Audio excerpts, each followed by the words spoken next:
Assalamu alaikum and a very good morning, dear students.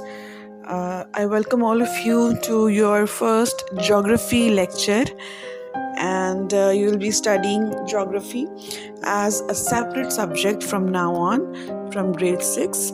So, I think you should open your books while listening the lecture.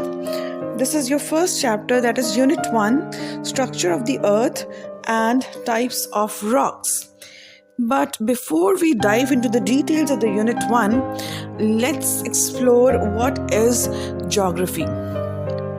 So, geography actually is the scientific study of our planet, right? It is like being a detective for the earth. For example, we look at patterns, environments, and how humans and nature affect each other. We divide it into two big branches. That is, number one is physical geography, and number two is human geography. Now, what is physical geography? Physical geography actually is the study of nature, right? When we talk about nature, what comes into your mind?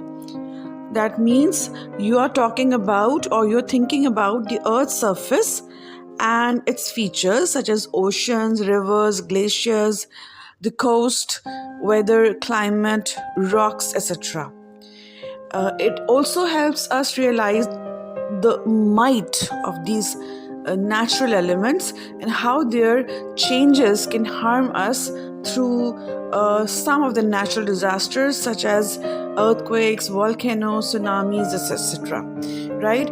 And when we talk about human geography, this is the study of us, right? Like human beings, how we live, how we earn money, and how we impact the world. So, think about your favorite park, the trees and grass. The trees and grass are the part of physical geography, but the benches and the pathways, that's human geography. All right, now I'm going to play a very short video about the geography and its two types. Watch this video first and get back to the lesson again. Many fascinating topics, and we can categorize these into different types of geography. For example, there's physical geography and there's human geography. But what's the difference?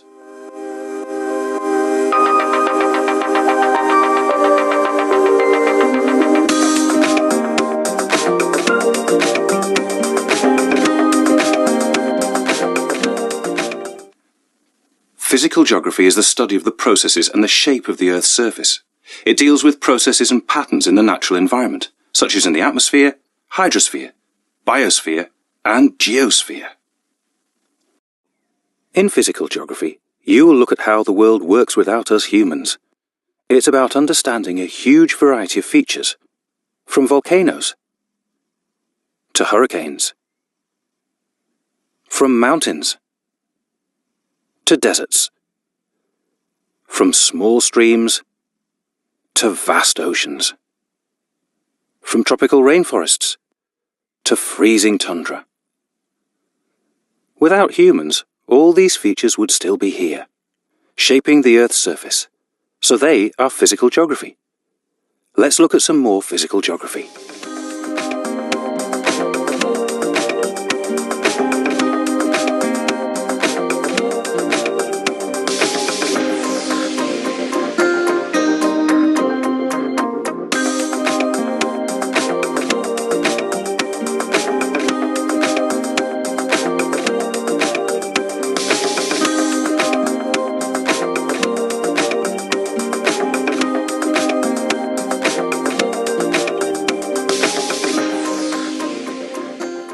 Human geography is the branch of geography that studies humans and their environment. It's the study of the interrelationships between people, place, and environment, and how these can vary across and between locations.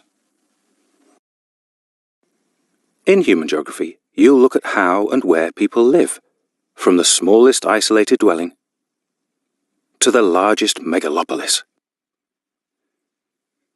You'll see how and why people move around the planet, what jobs they have, the difference between the smallest and the largest populations, how people use technology to communicate, as well as exploring the differences between the haves and the have-nots. Let's look at some more human geography.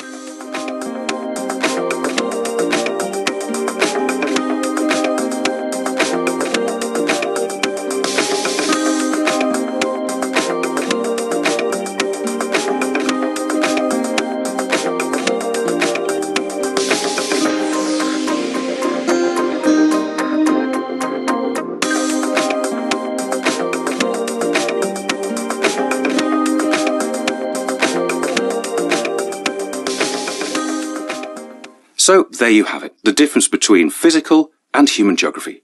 I'll see you on the next What's the Difference? Alright, now come to the next topic, that is tools of geography. Actually, geographers use some tools. For example, they use maps and globes to see the world. But there's a problem. The earth is, as you all know, that it's like a round ball, a sphere, and paper is flat. So when you try to flatten a round object, you get distortion. Now what is distortion? Actually, distortion is the change in shape, size or distance that happens when you try to represent a 3D sphere on a 2D flat surface, right? So to fix this, geographers usually use map projection. Now, what is a map projection? It is a mathematical way of drawing the Earth's curved surface onto a flat map to reduce the distortion as much as possible, right? So it's better to use the globes, but it's not easy, it's not portable, that you carry everywhere the globe with you. So people usually use maps, right? And then we have some high-tech tools. For example, GPS. You must know about the GPS. We use it daily, on a daily basis, right? To get the directions, to go to some specific location. We use GPS on the mobiles and we follow those directions. So modern geographers use space age tools. That is like the satellites, GPS, GIS, that is Geographic Information System. GPS is Global Positioning System, and this uses a group of 24 satellites to send signals to your phone. So it tells us our exact latitude, that is how far north and south, and longitude, that is how far we are from east and west. So these are the high-tech tools used by modern geographers to locate some places on the earth, right? Alright, so now that we know about GPS and satellites, let's learn something very important. That is, how do we read maps? So a map is like a secret code, Once you know the symbols, you can understand any place in the world. So there are 4 main things we must look at when reading a map. That is, number 1, the title. The title tells us what the map is all about. For example, if the title says population of Pakistan, so we know that the map is showing where people live. Then we see direction. That is, maps usually show directions. That is north, south, east and west. So most maps have north at the top. So if the north is up, then the south is at the bottom. In the same way, east is on the right and west is on the left. And then we see a key or a legend. That is, the key explains the symbols used on the map. For example, on a map, a blue line might mean a river or a star might mean a capital city, something like that. For example, green could show your forests. So without the key, map would be very confusing. And then we see the scale. Now, what does the scale do? It actually tells us the distance. Maps are smaller than real life, right? So we need scale to know how far places are. You cannot put that places on the map, on the very small map, so because distances are so big.